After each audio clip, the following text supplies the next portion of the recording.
কিরে ভাই হাঁপাইতেছিস কেন? আরে হাবাইতাছি, আমি কোটিপতি হয়ে গেছি। স্বপ্নের মাঝে বাবা আমারে কোটিপতি বানায়।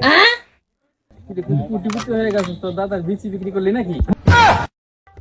দাদার বিসি বিক্রি করবে কেন? দাদার একটা পুরাতন জিনিস পাইছি স্বপ্নের মাঝে, বাবা দিয়ে গেছে। তুইও কোটিপতি হতে পারবি আমার সাথে। আর এটা গোপন কথা, এটা সবার কাছে বলা যাবে না। তিনজন ব্যতীত অন্য কার কাছে বললে সমস্যা আছে।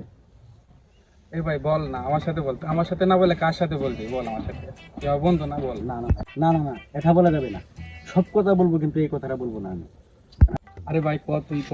দেখ আমি কারো কাছে বলবো না, আমার গার্লফ্রেন্ডের কথা আমি কারো কাছে বলবো না। বল। সত্যি বলতেছ তো? হ্যাঁ সত্যি, আমি কারো কাছে বলবো না। মনে করে দেখ, একবারে মনে করছি আমি কারো কাছে বলবো কারণ না। এই দুনিয়াতে বিশ্বাসের লোক নাই। ঠিক আছে ঠিক আছে।